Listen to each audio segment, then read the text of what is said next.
Hello good morning. आज हम देखने वाले हैं रैंडम टॉपिक के ऊपर। मैंने आपको कहा था कि जब इंग्लिश सीखनी होगी तो हमें रैंडम टॉपिक के ऊपर जाना ही पड़ेगा। और आज हमारे साथ जो भी ये कॉमर्स है, ये देखने वाले हैं कि इंग्लिश को कैसे सीखी जाती है, किस तरीके से रैंडम टॉपिक ले और डायरेक्टली यदि इंग्लिश में बोलना है तो बहुत सारे हेजिटेट भी हो जाएंगे। थोड़ा सा आगे जाइए भैया जी।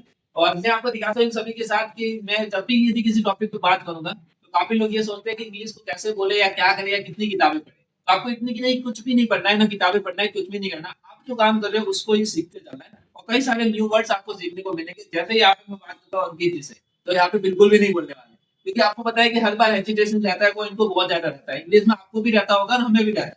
तो यही बात मैं यहाँ पे आपको दिखाने वाला हूँ राजीव सिंह के साथ। और मैं दिखाने वाला हूँ, मान लो इनके हाथ में क्या है, बुक है। मैंने कहा इस बुक का मालिक कौन है। मैंने इनको कहा कि इस बुक का मालिक कौन है, इसी को इंग्लिश में पूछना है। एक सिंपल सी बात होती है, जब एक क्लास के अंदर बातें क्या हो सकती है। तो नॉर्मली हम हिंदी में जब भी बात करते हैं तो हम कहते हैं ना, यार ये बुक लावारिस है या किसकी है। तो मैंने कहा इस बुक का मालिक कौन है, या उसको इंग्लिश में बोलना है। देन कैसे बोल सकते हैं राजीव?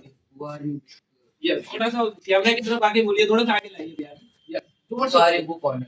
Very good. इन्होंने बोला who are you, book owner. बहुत बढ़िया। उसी की तरह इनसे क्या क्या बताइए, who is the owner of this book.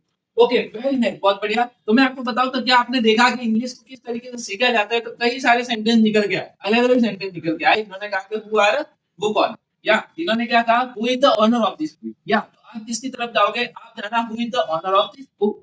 क्यों? क्योंकि ये सेंटेंस बहुत ही शानदार तरीके से बनाया इन्होंने, और इन्होंने बहुत अच्छी कोशिश भी की। आइए दूसरी तरफ ले जाता हूँ। मैंने कहा कि ये बुक किसकी है। मैंने कहा ये बुक किसकी है, किस तरीके से बोल सकते हैं। तो मैं सबसे पहले बोलता हूँ कि ये बुक किसकी है, आप किस तरीके से इनको बताओगे। Whose book this? Whose book this? हम बोलेंगे, हमने कहा ये बुक किसकी है, whose book this? Whose book this? हमने क्या कहा, या who के साथ each को मर्ज कर दिया, इसलिए उसको whose बोल रहे हैं। समझ में आ गया? who के साथ only for e लिखा हमने, बुक यहाँ पे ऑब्जेक्ट है, और फिर हमने कहा this। this यहाँ पे यूज किया है यह, है ना। इस बुक का मालिक कौन है, या हमने कहा ये बुक किसकी है, तो whose book this। इन्होंने कहा यह बुक मेरी है। इन्होंने कहा यह बुक मेरी है। ये इंग्लिश में कैसे बोलेंगे, राजवीर सिंह जी बताइए। यस, कोशिश करिए कि आप बहुत अच्छी तरीके से बोल सकते हैं। बिल्कुल अंकित जी, आप बताना चाहोगे हमें। तो देखिए इस तरीके से एजुकेशन हो जाता है, हम सोचते हैं कि यार कैसे बोले। मैंने कहा यह बुक मेरी है। मैंने कहा यह बुक मेरी है। मैंने कहा यह को इंग्लिश में क्या कहते हैं, दिस। यह को कहते हैं दिस। और बुक को बताइए आपको, बुक को क्या कहते हैं, बुक ही कहते हैं इंग्लिश के अंदर, किताब, बुक। ओके, और किसकी है, मेरी। मेरी को इंग्लिश में क्या कहते हैं, माय। और है को क्या कहते हैं, इज। अब बताइए इस बुक को कैसे बनाएंगे। Yes, this is my book. Very nice, जोर से बोलिए। This is my book. This is my book. बहुत बढ़िया। किस तरीके से बोला बंदे ने, तो कॉन्फिडेंस कब आया, जब इनके पास वर्ड आए। मैंने आपको कहा कि इंग्लिश सीखनी है तो ओनली वर्ड से सीखते हैं। यदि आपके पास वर्ड पॉवर नहीं है तो आप इंग्लिश नहीं सीख सकते। तो बिल्कुल ये बुक किसकी है, this is my book. My book. और ये आपको ये पूछना है कि ये बुक किसकी है। ये बुक इंग्लिश में पूछना है तो कैसे पूछेंगे, whose book this? Whose book this? कोई बात नहीं, बहुत बढ़िया। तो आप क्या बोलोगे, बताइए इनको। Whose book this? या नहीं, आंसर देना है, just for answer. This is my book. This is my book. तो आज क्लास कौन सी है, हमने कहा आज क्लास कौन सी है। हमने ये पूछा कि आज क्लास कौन सी है, यही इंग्लिश में बोला है। किस तरीके से बोलेंगे बताइए Yuvraj Singh.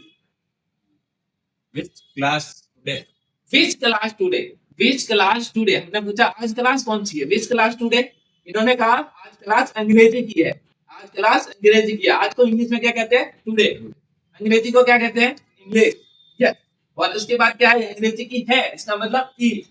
Today, today no no, is बाद में। Today class is English. Today class is English.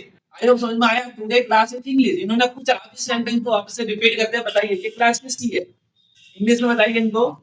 Which class today.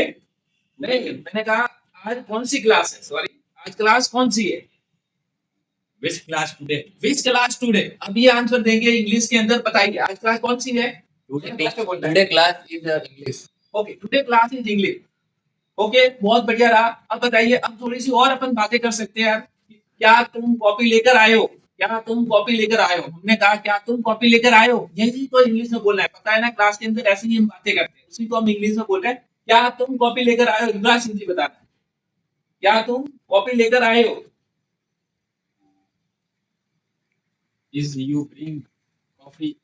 Is you bring your notebook? Is you bring your notebook? यानी कि यहाँ पे bring का मतलब होता है लाना, और कौन ला रहा है, तुम। तुमको आप भी कहते हैं, यानी कि यू कहा इन्होंने और इन्होंने यूज करके बताया is you bring your notebook, क्या तुम कॉपी लेकर आए हो। तो बहुत बढ़िया, इसी तरीके से इन्होंने बात की और इनको पूछा, ये कहेंगे हाँ मैं लेकर आया हूँ, तो क्या बोलेंगे?